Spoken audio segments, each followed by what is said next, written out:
วัสดีครับเพื่อนๆสวัสดีครับผมวันนี้ผมจะมาอธิบายเรื่องวัฒนธรรมของไทยใหญ่นะครับวันนี้พรุ่งนี้จะเป็นวันออกพรรษานะครับอันนี้คือเป็นการเตรียมงานไว้ล่วงหน้านะครับอันนี้ภาษาไทยใหญ่เขาเรียกว่าห่อห้อยนะครับส่วนภาษาไทยอ่าไม่ทราบเหมือนกันครับภาษาไทยยังไม่รู้เหมือนกันถ้าหากใครทราบก็คือช่วยคอมเมนต์บอกผมด้วยนะครับอาจจะเป็นเครื่องทยทานหรือเปล่านะครับ เอากันว่าเป็นเครื่องทยทานแล้วกันนะอันนี้ก็จะมีพวกกล้วยอ้อยมะม่วงนะครับแล้วก็ผลส้มโอนะครับแล้วก็แตงกวานะครับแล้วก็ผลหมากรากไม้ต่างๆนะครับผม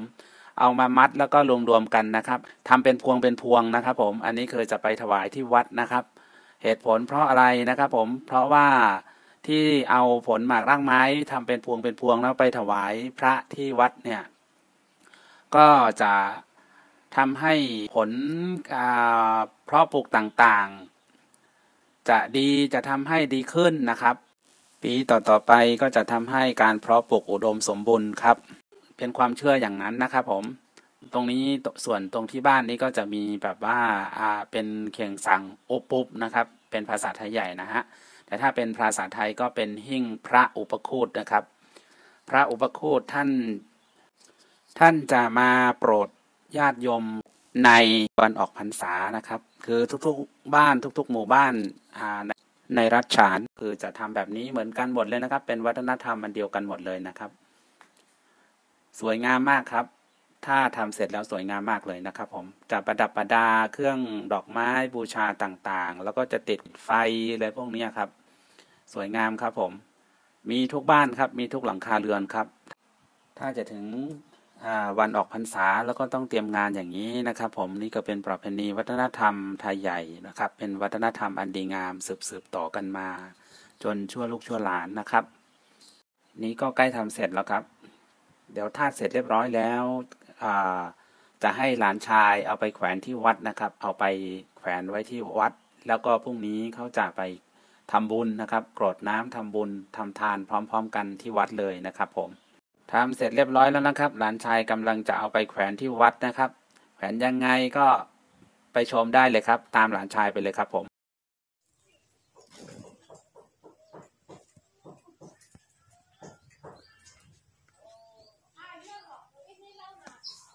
ตอนนี้ก็ผมจะเอาของไหว้ของทานมาห้อยที่วัดนะครับ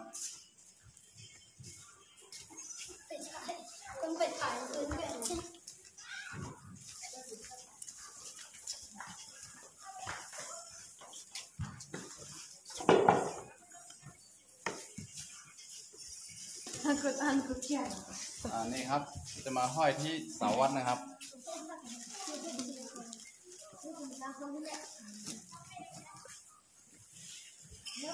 อันนี้ก็เราจะมีแตงด้วยนะครับ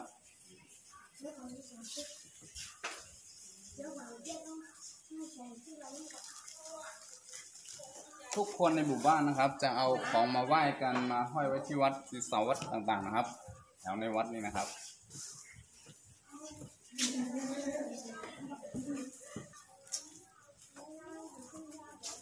ตรงจุดนี้ก็คือจะเป็นเทวดานะครับจะมาห้อยไว้ตรงนี้พวงหนึ่งเลยครับมีเยอะแยะเลยนะครับที่ชาวบ้านเขามาห้อยไว้นะครับทุกคนในหมู่บ้านจะเอามาทุกบ้านเลยนะครับตรงนี้เป็นของไหว้นะครับจะมีพวกแตงกล้วยส้มโอที่ก็มีพริกมีเกลือมีข้าวเปลือกข้าวสารด้วยนะครับแล้วก็มีฝรั่งแล้วพวกนี้เราก็จะมากดน้ำเอานะครับของที่เรามาห้อยไว้ทั้งหมดครับยังไงก็ฝากกดไลค์กดแชร์และกดติดตามผมเลยนะครับ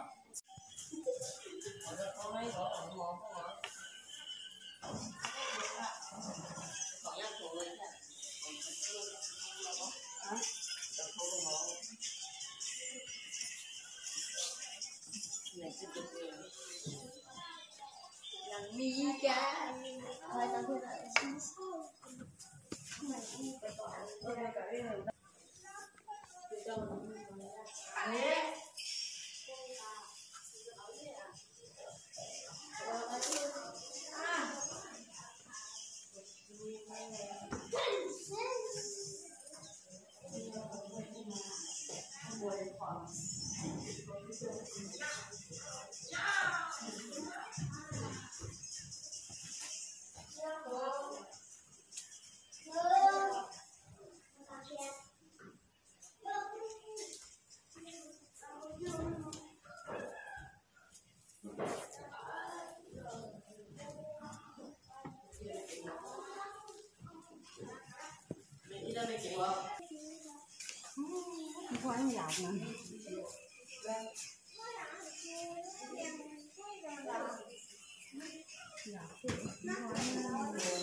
tăng khoảng đi tiếc giờ in nó là điên bên khoai mà ô à xuống nó này này này này này này này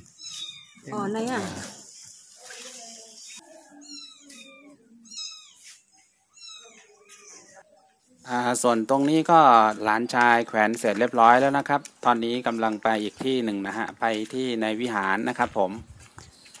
ในวิหารก็จะไปแขวนอีกหนึ่งพวงนะครับที่ทางวัดเขาจัดเตรียมไว้ให้นะครับ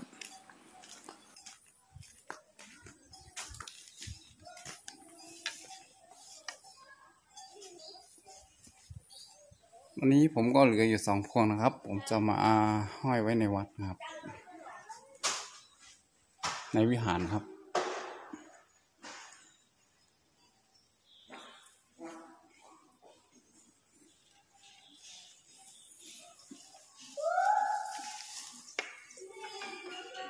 ก็จะมาวางไว้แล้วก็จะไหว้พระก่อนนะครับ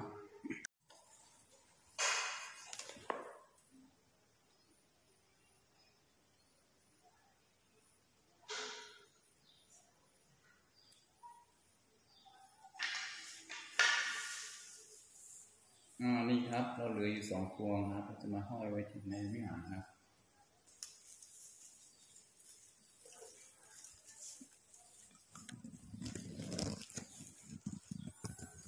นี่ครับจุดที่ห้อยก็คือ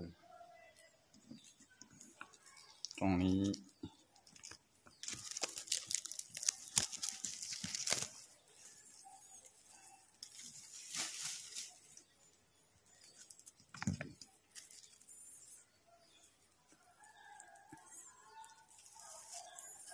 ส้มโอแล้วก็จะเอาวางไว้นะครับ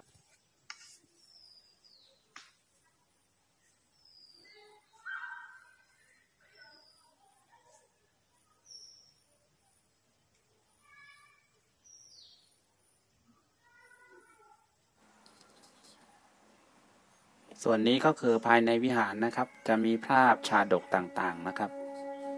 สวยงามมากครับผมเป็นภาพวาดฝีมือของช่างชาวไทยใหญ่นะครับจะวาดพวก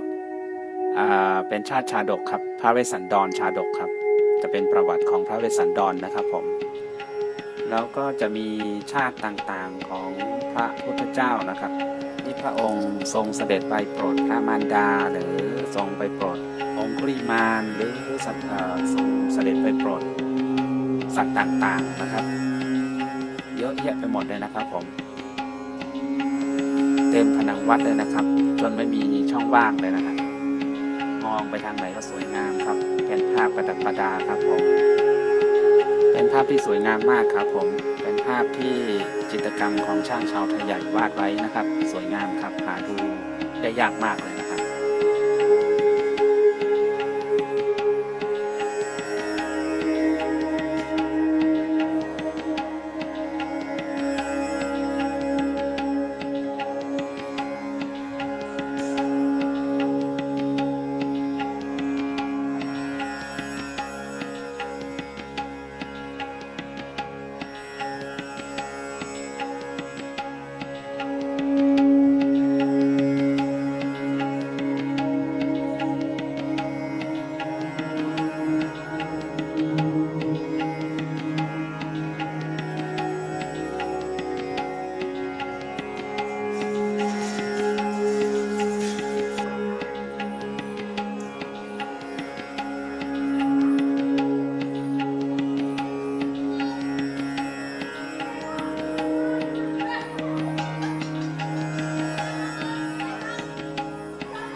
ตอนนี้ผมกำลังจะขึ้นดอยนะครับ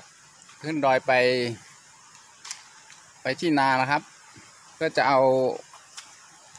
พวงอันนี้ไปห้อยไว้ที่นานะครับนี่ก็จะมีกล้วยนะครับฝรั่งนะครับข้าวต้มนะครับกระเทียมชาแล้วก็จะมีต้นขิงด้วยนะครับไปครับไปกันต่อเถียงนาของผมก็คือนู่นครับเถียงนาผมนะครับผมจะไปที่นู่นนะครับซึ่งตอนนี้ผมก็ได้ไม้ที่จะเอามาแขวนไว้แล้วนะครับทีนี้ผมก็จะเอาห่อห้อยของผมนะครับมาแขวนไว้ตรงกลางนาของผมนะครับแขวนแบบนี้นะครับเราก็จะมีคำบอกว่าปีหน้าขอให้ข้าวของเราได้ผลผลิตเพิ่มขึ้นนะครับเจ้าที่เจ้าทางนะครับโปรดดูแลพื้นที่ไร่นาของผมด้วยนะครับอะไรแบบนี้นะครับถ้าเป็นภาษาไทยใหญ่ก็จะพูดว่าปีหน้าปีลื่นอะไรหมักโป้งโฮกอนในเขาในอะไรน้ำไหนครับ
ตอนนี้ผมก็จะขึ้นไปที่เถียงนานะครับ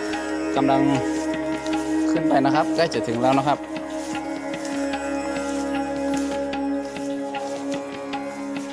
คันนาของเราก็รกมากนะครับยังไม่ได้มาเกี่ยวหญ้ามันทิ้งนะครับ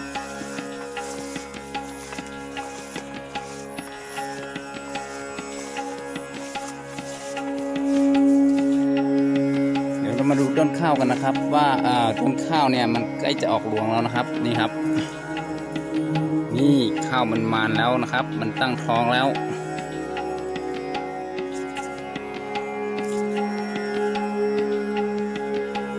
ถ้าเป็นแบบนี้นะครับมันก็เริ่มจะออกมาเป็นรวงข้าวแล้วนะครับนี่ครับนี่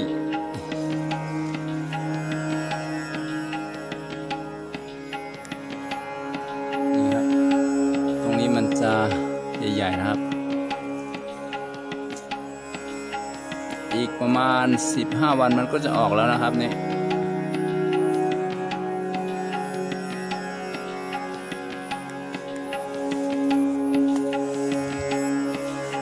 นี่ครับพื้นที่นาของคนอื่นเขานะครับเขาก็จะมาเกี่ยวหญ้าคันนาเขาเรียบร้อยหมดแล้วนะครับเหลือแต่นาของผมนะครับที่ยังไม่ได้เกี่ยวหญ้ามันทิ้งนะครับ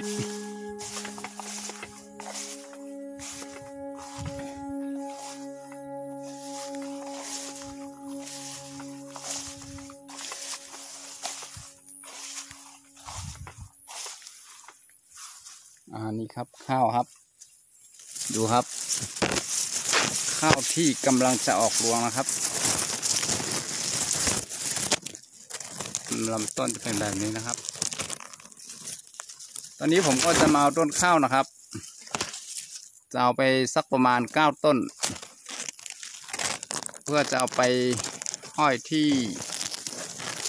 ห่อห้อยที่ผมทำไว้ที่บ้านนะครับนี่ก็คือเป็นประเพณีของชาวไทยใหญ่นะครับปีละครั้งนะครับต้องทำ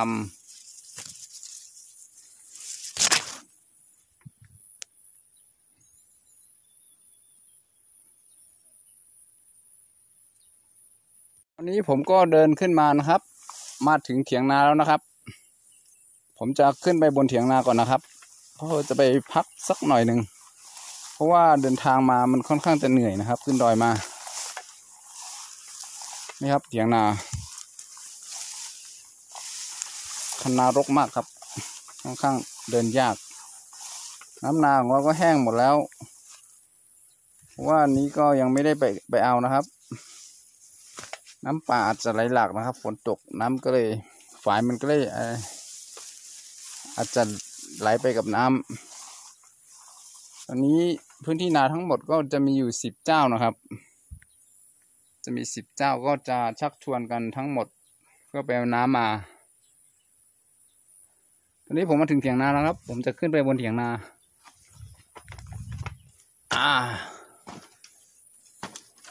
เถียงนาของผมก็คือรกมากนะครับไม่ได้มาทำความสะอาดเลยก่อนจะมาเกี่ยวข้าวผมก็จะมาทำความสะอาดเถียงนาไว้อีกทีหนึ่งนะครับนี่ครับกล้วยครับกล้วยของผมที่เก็บมาไว้ตอนดิบๆนะครับตอนนี้มันก็สุกแล้วอาจจะมีพวกหนูนะครับพวกค้างคาวมาจิกกินบ้างนะครับนี่ครับแต่ผมก็ยังมีกล้วยสุกเหลือไว้กินอยู่นะครับเขากินยังไม่หมดนี่ครับนี่ผมก็จะกินกล้วยก่อนผมเก็บมาไว้ได้ประมาณ2 อาทิตย์แล้วนะครับเนี่ย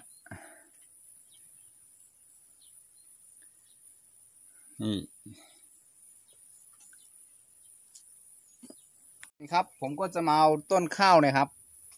จำนวน9 ต้นนะครับเพื่อจะเอาไปใส่ที่ห่อห้อยที่ผมหิ้วมาเมื่อกี้นะครับเอาไปใส่ที่บ้านก็คือส่วนที่ผมหิ้วมาก็คือไม่ต้องใส่แล้วนะครับเพราะว่าอันนี้ผมมาห้อยไว้ที่นาไม่จำเป็นต้องใส่นะครับแต่ที่ผมจะต้องเอาไปใส่ก็คือที่เหลืออยู่ที่บ้าน9 พวงนะครับอันนี้ครับผมจะดึงเอาต้นข้าวจำนวน9 ต้นนะครับเพื่อไปห้อยไว้ที่พวงห่อห้อยที่เหลืออยู่ที่บ้าน9 พวงนะครับนี่ครับมาเอากันนะครับนี่ครับเราต้องนับดูจำนวน9 ต้นนะครับที่เราจะดึงเอาไป1 2 3 4 5 6 7อันนี้มีแค่7นะครับไม่เอา1 2 3 4 5 6 7อันนี้ก็มี7เช่นกันน่าจะเอา7นะ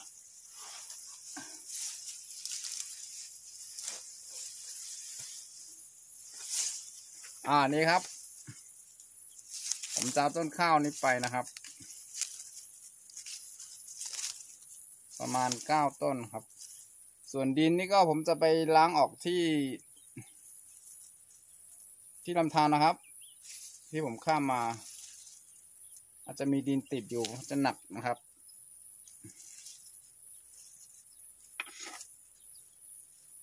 เอามีดตัดออกบ้างนะครับ อันนี้ก็ข้าว1 กอแล้วครับ จะมีอยู่กี่ต้น1 2 3 4 5 6 7อันนี้มี8 ต้นนะครับเอาอีกต้นหนึ่ง9 1 2 3 4ผมจะเอาประมาณสัก2 กอนะครับ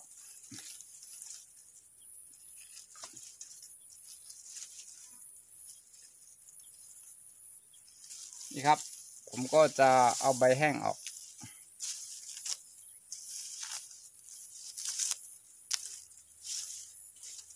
โอเคครับเสร็จแล้วนะครับต้นข้าวผมได้ไปจำนวนต้นข้าว2 กอนะครับก็จะมีอยู่ประมาณ8 ต้น9 ต้น10 ต้น11 ต้น12 13มี14 ต้นครับเอาไปเผื่อไว้บ้างนะครับเผื่อมันจะหักจะอะไรไปโอเคครับอันนี้ผมก็จะกลับบ้านแล้วนะครับไปครับกลับบ้านกันอันนี้ผมจะมาล้างออกดินจากโคนต้นข้าวนะครับล้างออกแล้วเราก็จะแยกออกเป็นต้นๆนะครับตอนนี้ผมก็แยกออกเป็นต้นๆแล้วนะครับเดี๋ยวนี้จะไปห้อยอย่างเดียวนะครับดินก็สะอาดแล้ว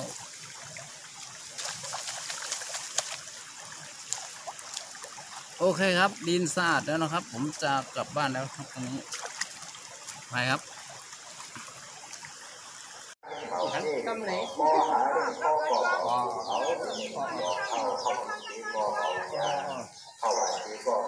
มาเจ้าเจ้าอยาบ้าจริงเกิดพันเลยยิ้มมอยมันไปดิโกโกยาปาตาบูจา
แต่ว่า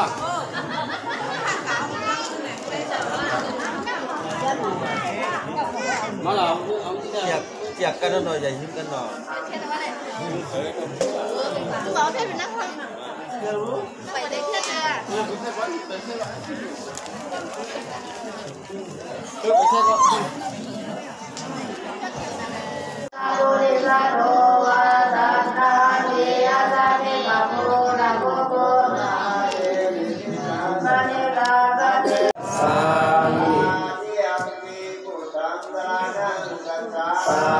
ยังมีผู้ทางสารังสา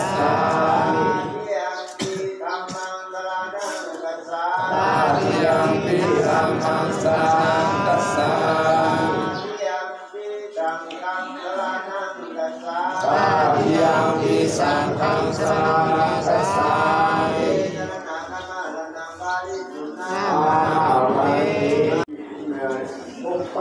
พวกเป็นทางซ้ายเรียกว่าปีชุนนอ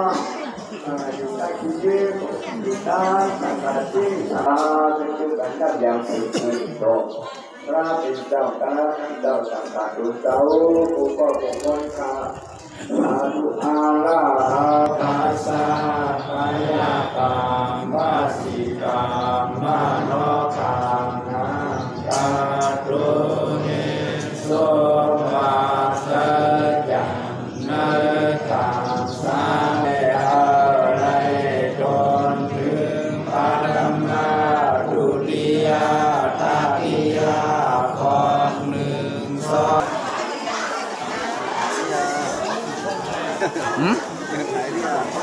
เอาเนี่ยให้ก็ไล่หางเงินเหรอเนี่ย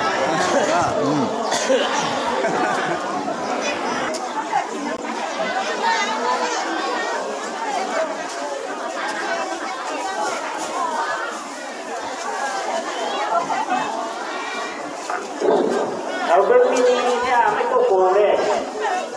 ตอนนั้นตะโกนนะครับ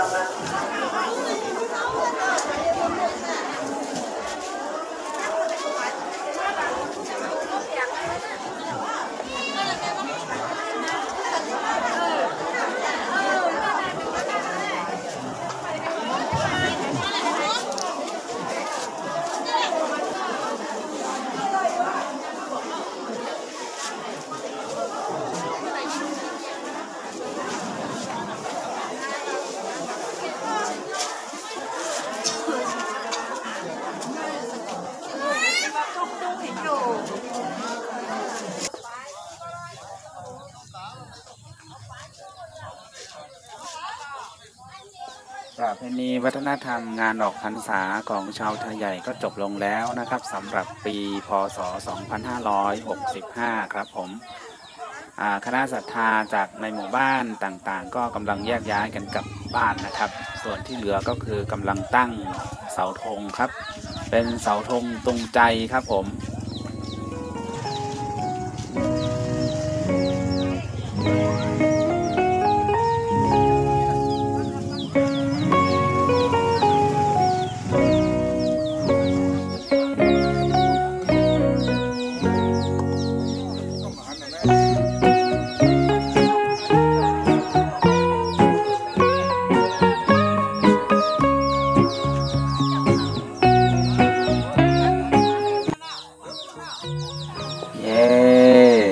เรียบร้อยแล้วครับสวยงามครับผมความศรัทธาที่งดงามยามสายลมพัดผ่านนะครับอันนี้คือเป็นประเพณีวัฒนธรรมของไทยใหญ่ครับของคนภาคเหนือนะครับเป็นตุงใจนะครับผมสิ่งที่ทุกท่านเห็นอยู่นั้นก็คือตุงใจนะครับท้ายนี้ก็ขอฝากกดไลค์กดแชร์กด Subscribe เยอะๆนะครับขอบคุณมากครับผมงั้นขอจบคลิปนี้ก่อนนะครับคลิปหน้าเจอกันใหม่นะครับขอบคุณที่ติดตามนะครับเจอกันใหม่ในคลิปหน้าครับบ๊ายบายครับขอให้มีความสุขในงานเทศกาลออกพรรษากันทุกคนนะครับร่ำรวยครับผมเฮงๆรวยๆครับ